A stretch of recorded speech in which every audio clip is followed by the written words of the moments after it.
자, 우리 말씀 받도록 하십시다. 열왕기하 8장 1절에서 6절.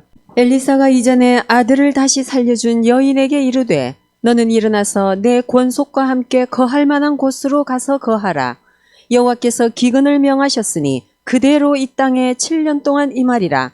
여인이 일어나서 하나님의 사람의 말대로 행하여 그 권속과 함께 가서 블레셋 사람의 땅에 7년을 우거하다가 7년이 다함에 여인이 블레셋 사람의 땅에서 돌아와서 자기 집과 전토를 위하여 호소하려 하여 왕에게 나아갔더라.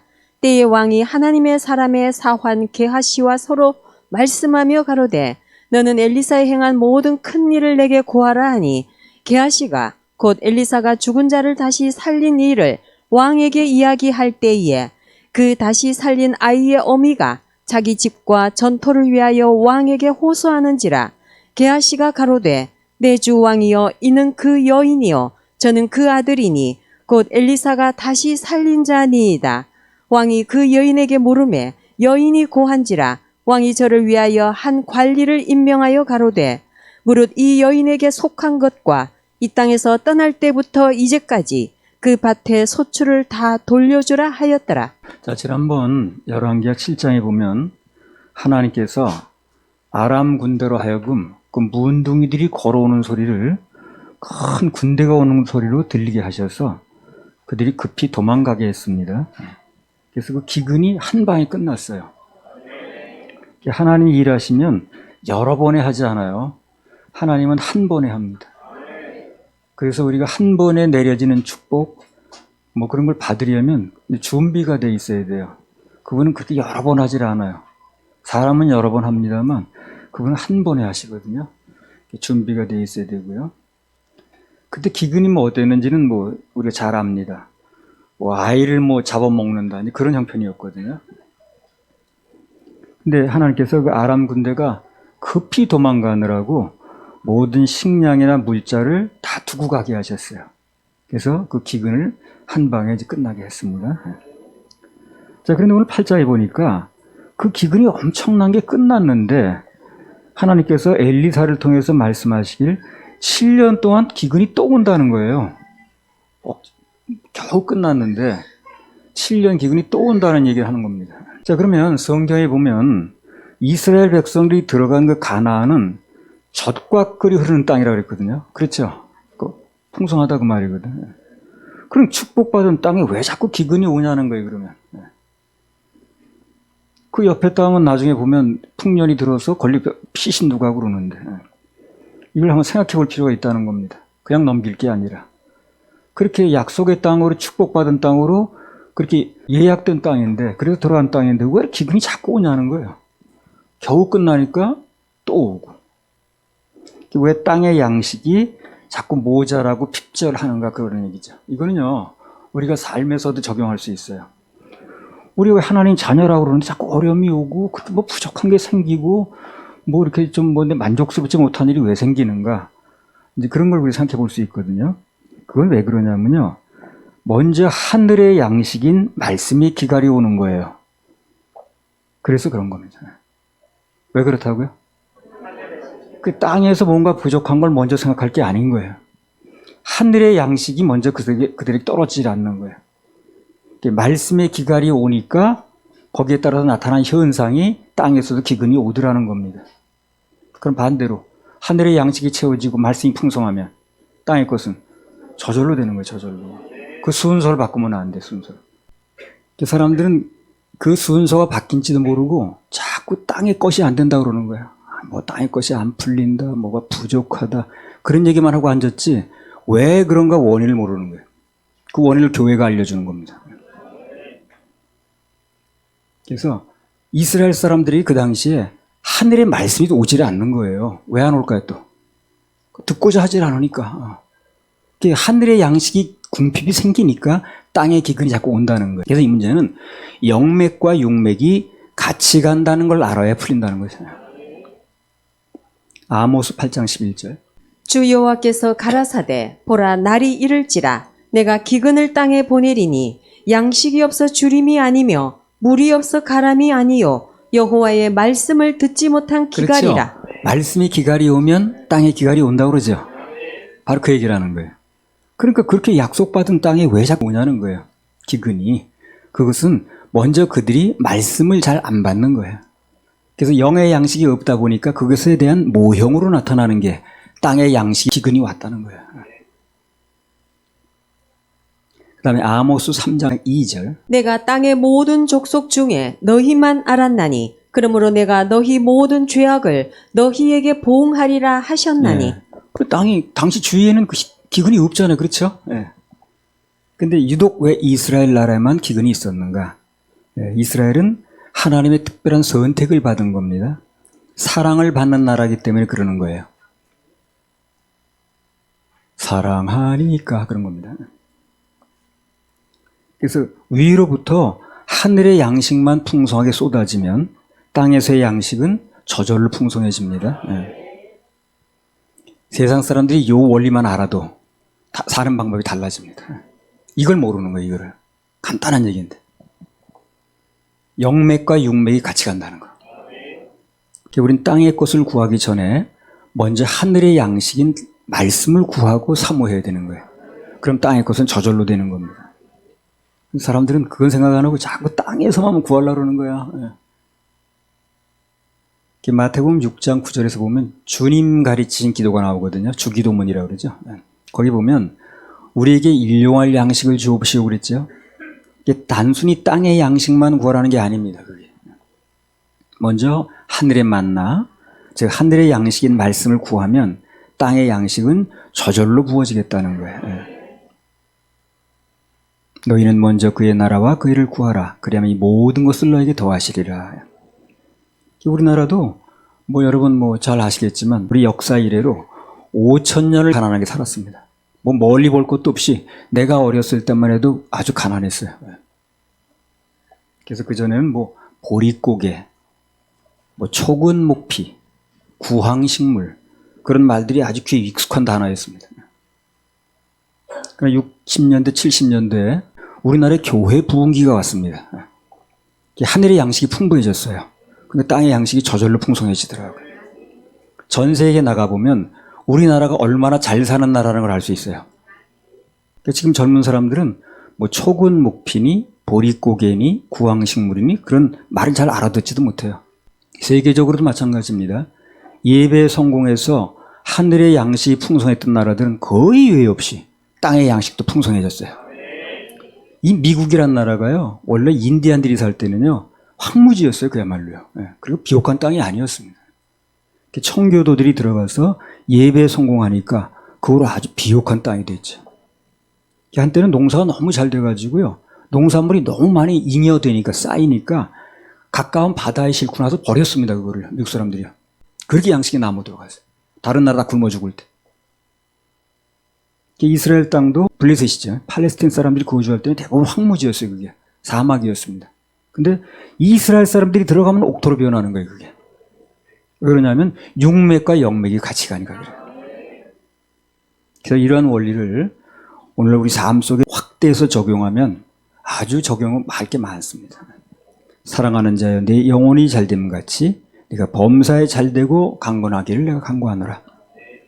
우리 하나님의 자녀들은 병이 치료된다라든가 또 무슨 문제가 해결된다라든가 물질이 회복된다라든가 문제가 풀린다라든가 그런 땅의 것들에 집착하면 안 되는 거예요. 되게 필요하지만 필요할수록 오히려 영적인 걸 사모하면 돼요. 하늘의 말씀을 사모해야 됩니다. 그리고 무엇보다도 하나님께서 기뻐하시는 예배에 성공하다 보면 그러면 땅의 것은 저절로 됩니다. 저절로 되는 거예요. 저절로. 자, 8장 1절 다시 읽어보세요. 엘리사가 이전에 아들을 다시 살려준 여인에게 이르되 너는 일어나서 내 권속과 함께 거할 만한 곳으로 가서 거하라. 여호와께서 기근을 명하셨으니 그대로 이 땅에 7년 동안 임하리라. 7년 흉년이 오기 전에 엘리사가 그 수넴 여인을 미리 대필시키는 거예요, 지금요. 뭐 때문에 그렇게 은혜를 베푸는가, 이 여자한테. 지나간 그 4장에서 한번 말씀드렸죠. 본문이 나왔으니까 한번 더 보겠습니다. 열왕기하 4장 8절에서 10절. 하루는 엘리사가 수넴에 이르렀더니 거기 한 귀한 여인이 저를 간곤하여 음식을 먹게 한 고로 엘리사가 그곳을 지날 때마다 음식을 먹으러 그리로 들어갔더라. 여인이 그 남편에게 이르되 항상 우리에게로 지나는 이 사람은 하나님의 거룩한 사람인 줄을 내가 아노니 우리가 저를 위하여 작은 방을 담 위에 짓고 침상과 책상과 의자와 촛대를 진설하사이다. 저가 우리에게 이르면 거기 유하리이다 하였더라. 예. 10절에 보면 그 수넴 여인이 뭘 했느냐면 하나님의 사람인 엘리사에게 쉬어갈 수 있는 방을 하나 만들어줬어요. 예. 담 위에다가 이제 그 쉽게 말하면 옥탑방이에요, 옥탑방. 그걸 만들어가지고 거기 책상도 놔주고 의자도 갖다 놓고 그 전기가 없을 때니까 불 켜놓을 수 있는 그 뭡니까 촛대 이렇게 하나 놔주는 거예요. 그런데 거기에 대한 보상이 엄청난 거예요, 보상이. 자식이 없었는데 자식 낳게 해줬죠. 그 자식이 나중에 죽었죠. 다시 살려줬습니다. 그리고 오늘 본 대로 7년 기근이 왔는데 그걸 미리 알려줘서 피난 가게 만들어줬고 또 나중에 나오겠습니다만 피난 가 있는 중에 그 소리가 다 소실이 돼가지고 그 땅을 잃어버렸었는데 그 땅을 다시 찾게 해줬습니다. 그래서 하나님의 갚아주심은 내가 심은 것에 대해서 언제나 100배로, 1000배로, 10,000배로 무한대입니다. 한번 해보실까요? 받는 거예요, 우리가요. 100배로, 1000배로, 10,000배로, 무한대로. 하나님께 이런 사실을 성경에 기록하는 이유가 뭐냐면 그분께 심은 것은 누르고 흔들어서 갚아주신다라는 것을 지금 말씀하시는 겁니다.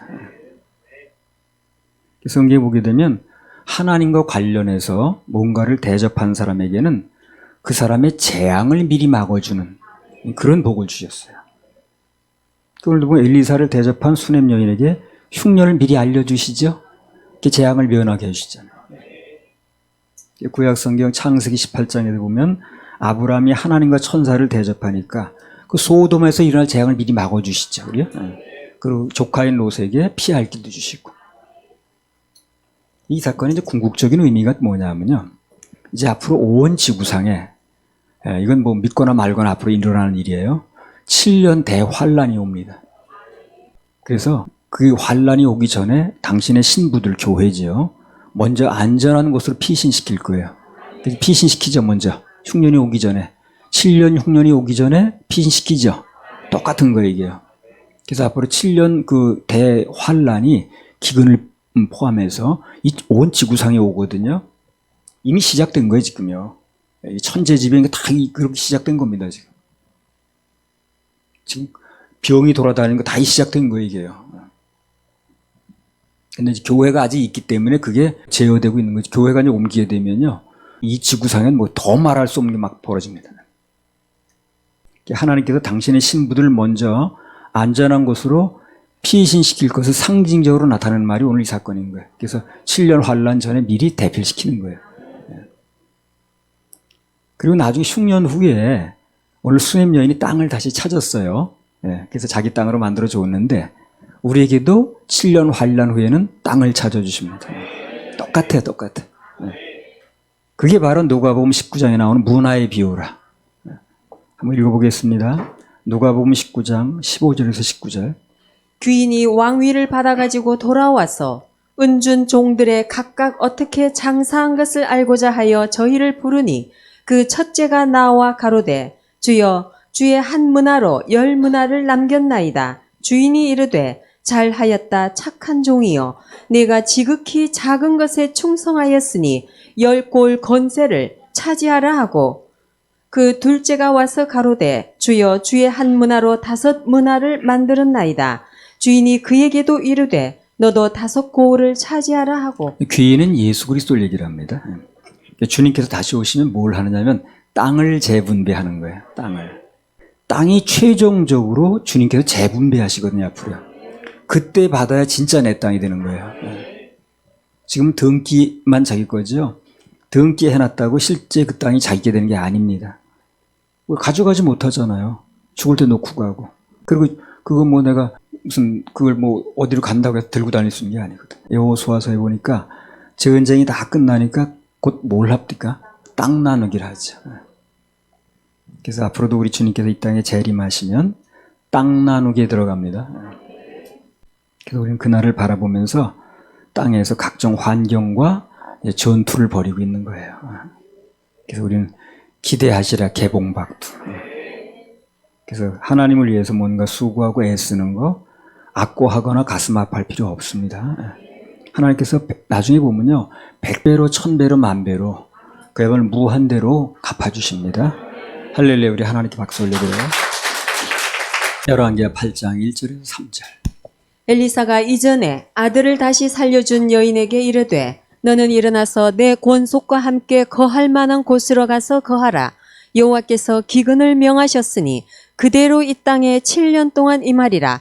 여인이 일어나서 하나님의 사람의 말대로 행하여 그 권속과 함께 가서 블레셋 사람의 땅에 7년을 우거하다가 7년이 다함에 여인이 블레셋 사람의 땅에서 돌아와서 자기 집과 전토를 위하여 호소하려 하여 왕에게 나아갔더라.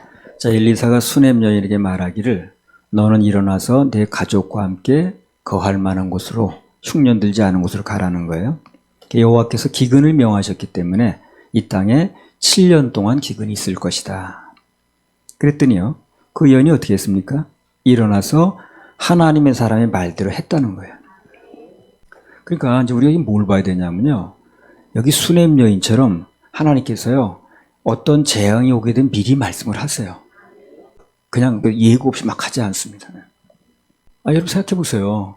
여기 내가 아는 사람들이 앉았는데 여기 지붕이 곧 무너진다 그러면 내가 얘기하겠죠. 내가 알았다면 돌아가지 마라. 저기 곧 무너지니까 빨리 나와. 그러지 않겠어요? 그 말 듣고 나온 사람은 사는 거야. 근데 뭐가 무너지긴 뭘 무너져 멀쩡하구만. 그다음 그 있던 사람은 죽는 거예요. 그러니까. 교회는 예수님의 신부입니다. 그래서 정상적인 남편이라면 그 무너지는 권한이 그 신랑의 결제 안에 일어나는 건데 자기 신부를 거기다 놔두고 그 집을 무너뜨리는 사람은 없어요. 다른 사람은 다 어찌됐든 간에 자기 신부에게 얘기를 하겠죠. 무너지니까 나오라고. 근데 문제는 그렇게 미리 말씀을 하시는 건 맞는데 그 말씀을 해줬을 때 그것을 듣느냐는 거예요.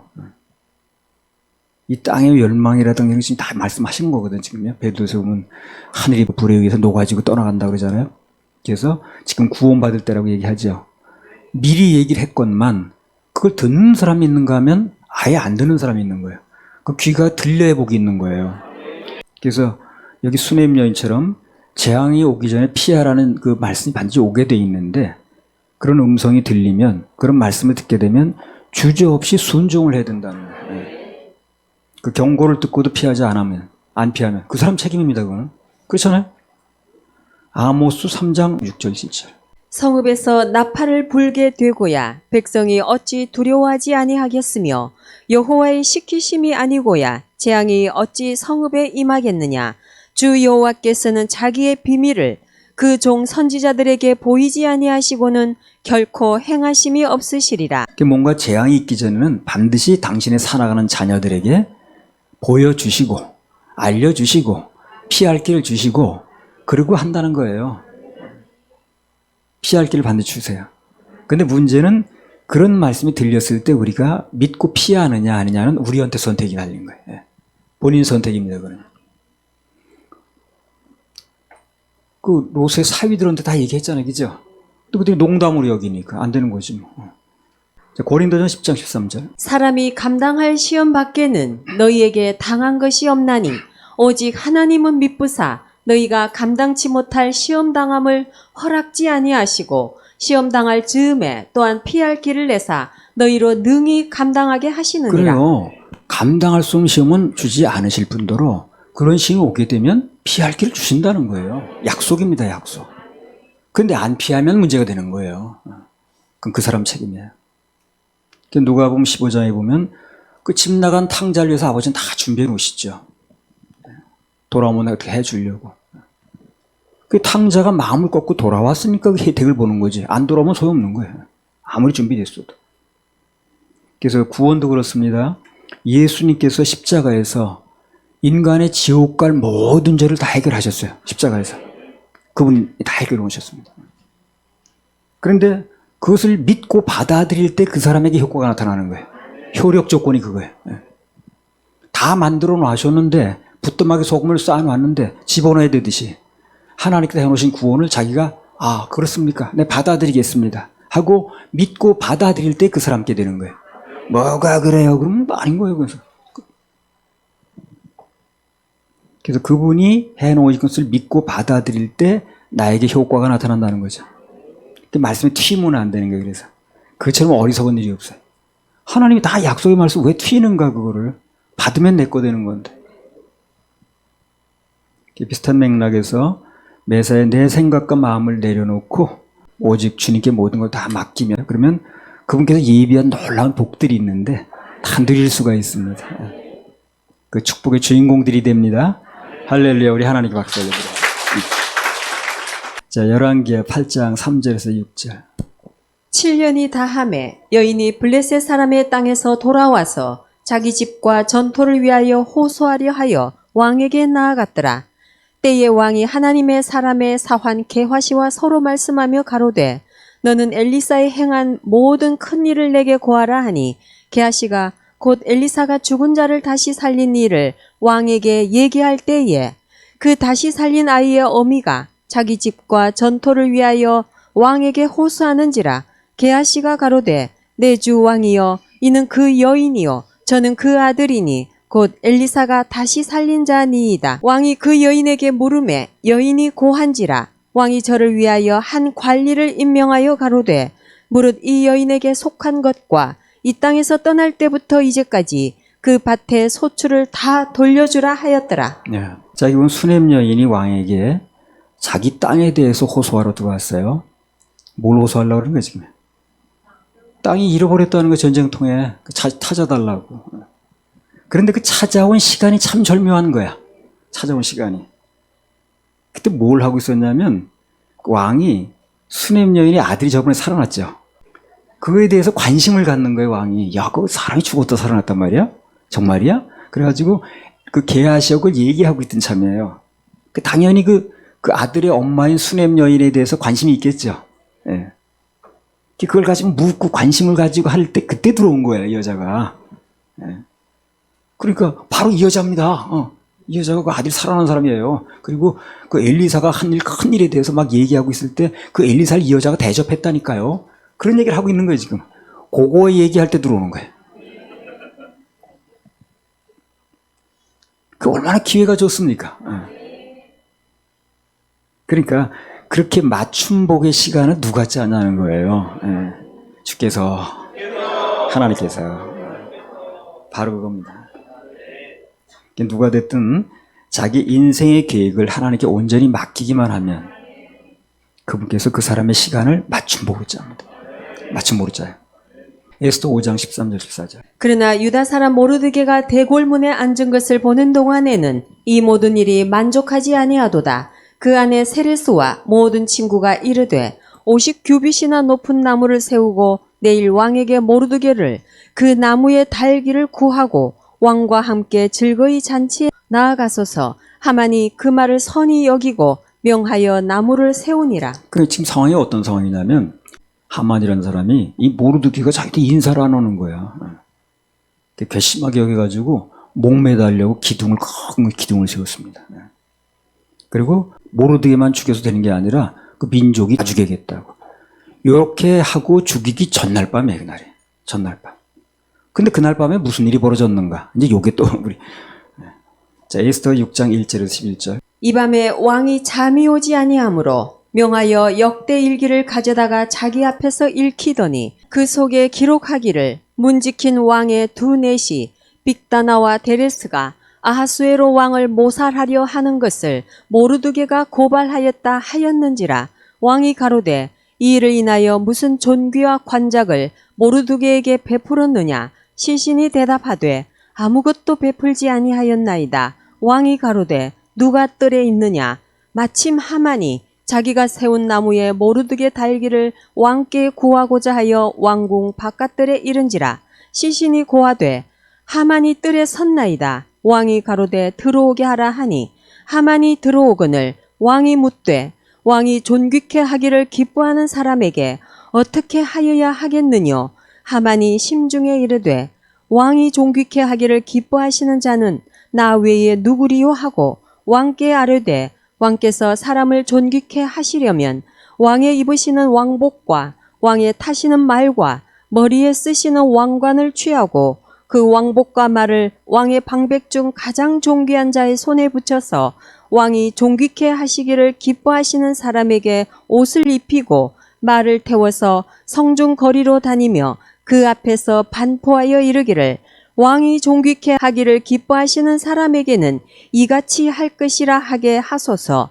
이에 왕이 하만에게 이르되 너는 내 말대로 속히 왕복과 말을 취하여 되골문에 앉은 유다 사람 모르드게에게 행하되 무릇 내가 말한 것에 조금도 빠짐이 없이 하라. 하만이 왕복과 말을 취하여 모르드게에게 옷을 입히고 말을 태워 성중 거리로 다니며 그 앞에서 반포하되 왕이 존귀케 하시기를 기뻐하시는 사람에게는 이같이 할 것이라 하니라. 자, 그래서 얘기를 종합하면 그렇습니다. 하만이 그렇게 악한 계획을 세우던 바로 그날 밤에 왕이 이상하게 잠이 안 오는 거예요, 그날따라. 엎치락 뒤치락. 잠이 안 오니까 신하들한테 명령을 한 거예요. 그 역대일기 한번 가져와봐. 그 이조실록이라는 그런 거 있잖아요. 왜? 각 나라마다 그 실록이 있거든요. 그래서 읽어봐. 그리고 읽으라고 그랬는데 하필 그 읽은 내용이 뭐냐면 전에 내시가 2명 있었는데 그 내시가 성문에서 그 왕을 죽이려고 그랬어요. 그걸 모르드게가 신고를 한 거야. 그래서 신고를 했으니까 왕이 안 죽었죠. 그리고 그 내시 2를 죽였다는 거예요. 예. 그런 얘기가 나오는 거야. 하필 또 그런 장면이 나오는 거야. 그래 왕이 듣다 그러면 귀가 솔깃하거든. 그러니까 야, 그 모르드게한테 뭐 상 준 거 있어? 그러면 그렇게 나를 위해서 신고를 해줘가지고 내가 안 죽게 만들어줬는데 뭐 상 좀 줬으니까 아무 준 게 없다는 거야. 그래? 그럴 수가 있나 그거. 그래서 왕이 누군가를 불러서 야, 그럼 모르드게한테 큰 상을 좀 줘라고 말하려고 하는데 하만이 온 거야 거기. 하만은 왜 왔냐면 그 모르드게 매달자고 얘기하러 온 거야 지금. 예. 근데 하필 그때부터 도착한 거야. 그래 하만이 이제 왕이 하만한테 물어봤어요. 내가 아주 존귀케 하길 원하는 사람이 있는데 그거 어떻게 하면 좋겠어? 그러니까 이 하만이 또 착각을 해가지고 야 존귀케 하려면 나밖에 더 있겠어? 착각은 자유래더니 좀. 그 자기밖에 없다고 생각해가지고 뭐라고 그랬냐면 그러면요 왕의 그 쓰는 관이랑 옷이랑 다 그 사람한테 입혀가지고요 왕이 타는 말을 태워가지고요 이 시내를 다 돌아다니면서 왕이 이렇게 뭐 존귀케 하려는 사람은 이 사람처럼 한다 그래가지고 이렇게 하면 된다는 거야. 그런데 그 말을 끌고 다니는 사람이 높은 관직에 있는 사람이 된다는 거야. 꼭 자기 시킨 거야, 이렇게 한마디로. 그래서 결국 하만이 모르드게를 말에 태워가지고요 성중거리를 다 다니면서 왕이 존귀케 하길 원하는 사람은 이렇게 만들어야 됩니다. 이제 외치고 다니게 됐다 그예요. 자, 그러니까 놀라운 건 뭐냐면 그렇게 우연 같은 일이 어떻게 연속적으로 일어날 수 있냐는 거예요, 이렇게. 그 밤에 잠이 안 온 거, 갖다 보는데 하필 그 책을 본 거, 또 그 내용을 본 거, 그 상 안 줬다는 게 나온 거, 뭐 그때 하만이 들이닥친 거, 어떻게 우연히 그렇게 계속해서 겹치냐는 거예요, 그게. 누가 그렇게 계획을 맞췄습니까? 바로 그겁니다, 바로 그거예요. 하나님이 우리 인생의 계획을 맞추신다는 거예요. 그래서 하나님 믿고 사는 사람은요, 야, 신기하게 그렇게 계획대로 맞아 돌아가네, 그게. 신기하게 딱 돕는 사람이 나오고, 신기하게 나를 돕던 사람이 그렇게 나 도와줄 이유도 없는데 도와주고 맞춰주는 거야, 이렇게. 그래서 하나님께서 역사하시면 뭐든지 맞춤복입니다. 맞춤복입니다. 그 우리가 잘 알듯이요, 룻과 보아스도요, 겉으로 보기에는 우연히 만난 것 같으죠. 근데 수많은 밭이 있는데, 보아스 밭만 있는 게 아닌데, 룻이 우연히 들어갔다고 한 밭이 그 밭인 거야. 그리고 그 일하는 시간에 맞춰서 또 보아스가 들어온 거예요, 그 밭에. 시간대가 틀리면 못 만나는 거거든. 만나면 또 뭐야? 불이 붙어야 되거든. 근데 보아스가 만나자마자 몸에 불이 붙는 거예요, 또. 꼭 맞는 맞춤복으로 역사가 일어나는 거죠. 그 외에도 보면요, 성경에 그런 얘기 많이 나와요. 창세기 24장에 보면 이삭 신부를 구하러 간 그 종하고 리브가, 레베카라고 그러죠, 레베카. 그 레베카하고 만난 그 장면, 그 다음에 야곱하고 레이첼하고 만난 장면, 그런 거 다 마찬가지라, 그게. 다 시간을 얼마나 잘 맞추는지 몰라, 하나님께서. 그 시간 나면 창세기 29장을 한번 읽어보세요, 어떻게 됐는지. 그래서 모든 계획을 하나님께 맡기세요. 그럼 그분이 다 시간을 맞춥니다, 그렇게. 모든 걸 하나님께 맡기는 게 중요하고요. 매사에 우선순위를 분명히 하는 게 중요합니다. 인생 살면서 여러 가지 일 중에서 하나님과 관계된 일, 예를 들면 예배 같은 거, 예배 드리는 일, 이걸 제일 우선순위로 삼아보세요. 그건 하나님께서 여러분의 인생 문제를 스스로 풀어나가게 하십니다. 하나님 푸셔요. 근데 안 되는 사람은 예배를 자꾸 희생시켜. 그리고 자기 볼일 먼저 보려고 그러는 거예요. 그래 안 되는 거예요. 그래서 안 되는 이유를 모르는 거예요, 사람들이. 긴급한 일에 횡포에 휘둘리지 않으려면 순서를 분명히 해야 되고 그 나머지는 하나님께서 알아서 해주십니다. 알아서. 그럼 인생이 엄청 편해요. 걱정할 거리도 없고 스케줄도 잡아주시고 만날 사람 만나게 해주시고 해결될 사람 붙여주시고 집도 꼭 살 사람만 오게 하시고 맞춤보. 성경에 보면 자기 생각을 내려놓고 온전히 맡겨진 사람들은 반드시 큰 복을 받았습니다. 근데 자기 생각을 내려놓는다는 게 맡긴다는 게 쉽지가 않아요. 그게 왜 그러냐면 사단이 자꾸 마음속에 무슨 마음을 넣느냐면 너 포기하면 다 끝나는 거야. 네 인생 네가 걱정해야지 누가 걱정해줘. 곧 죽을 것 같고 망할 것 같고 아무것도 안 될 것 같은 마음 자꾸 넣는 거예요. 거기 속으면 안 돼요. 하나님께서는 당신의 자녀들이 자기를 내려놓고 온전히 하나님만 의뢰하게 만들기 위해서 환난을 주세요. 놓게끔 만드는 거예요. 각종 환난과 역경을 줘서 결국 놓게끔 만드는 겁니다. 그걸. 환난이 오고 역경이 오면 놓는 거거든. 힘드니까. 그리고 하나님만 바라보게 만드십니다. 고린도후서 1장 8절에서 9절. 형제들아 우리가 아시아에서 당한 환난을 너희가 알지 못하기를 원치 아니하노니 힘에 지나도록 심한 고생을 받아 살 소망까지 끊어지고 우리 마음에 사형 선고를 받은 줄 알았으니 이는 우리로 자기를 의뢰하지 말고 오직 죽은 자를 다시 살리시는 하나님만 의뢰하게 하심이라. 내가 한 말이 바로 그겁니다. 심해 지나도록 심한 고생이 왔다는 거예요. 그래서 살 소망도 없어 이제. 난 살 소망도 없다. 아주 마음에 사형 선고가 내려졌어. 그렇게 한 이유가 뭐라는 거예요? 자기를 의뢰하지 않게 하려고 하는 거예요. 날 믿어봤자 그렇게 되거든. 날 기껏 믿었더니 내 인생이 그렇게 됐거든. 그러니까 자기를 믿지 못하게 만드는 거예요. 그리고 하나님만 믿게 만드는 거예요. 그래서 환난이 온다는 거예요. 그래서 주님만 바라보는 훈련이 되어지면 어떻습니까? 역경은 저절로 끝나는 거예요. 저절로 끝나는 거예요. 왜 그런 목적이었습니까? 출애굽기 14장에도 보면 앞에는 홍해바다고 뒤에는 애국 군대고 옆에는 절벽이고 참 묘한 상황이 벌어졌습니다. 환경이 절망적이죠. 근데 그것은 성경에도 나왔지만 하나님이 일부러 이렇게 만드신 겁니다. 그거. 홍해바다가 앞에 있는 건 어쩔 수 없다 치더라도 옆에 절벽이 있는 곳으로 들어가게 만든 건 하나님이 만드신 거 이렇게 바로 군대가 쫓아오게 만들어서 물속에 집어넣으려고. 그래서 그 하나님께서 말씀하셨잖아요. 모세한테 한번 보겠습니다. 출애굽기 14장 13절 14절. 모세가 백성에게 이르되 너희는 두려워 말고 가만히 서서 여호와께서 오늘날 너희를 위하여 행하시는 구원을 보라.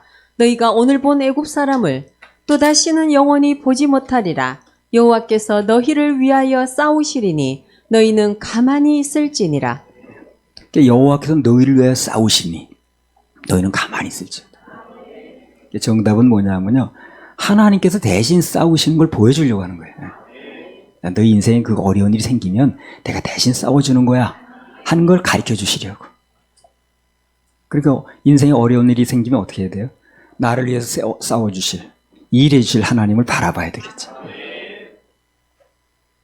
그 사무엘상 17장에도 보면 다윗이 골리앗을 만난 거는요. 결과론적으로 놓고 보면 큰 복이었습니다.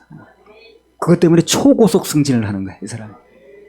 일개 목동에서 뭐 군의로 말하면 사병에서 장교, 영관 뭐 거치는 게 아니고 그냥 사병에서 바로 국방장관 돼버렸어. 하나님께서 우리 인생에 그런 골리앗이라는 환경을 허락하신 것은 낙마하고 절망하고 겁먹으라고 된 게 아니에요. 그런 게 아니에요. 그래서 통해서 우리 믿음을 주시려고 하는 거예요. 믿음을. 오히려 하나님만 바라보게 하시려고 그런 겁니다. 모든 것은 우리에게 주신 은혜고 선물입니다. 어떤 환경이 벌어져도 그건 하나님께서 우리에게 주신 선물이고 은혜예요. 그리고 주님이 하실 걸 바라보세요. 결국 다윗이 골리앗 때문에 손해본 게 뭐 있습니까? 망한 거 전혀 없습니다. 골리앗 때문에 유명해지고 수직 상승했잖아요. 아무래도 수직 상승. 언제나 하나님의 마음을 읽는 게 중요해요. 그것만 되면 그건 어떤 경우에도 문제될 게 없고 또 시험될 게 없습니다.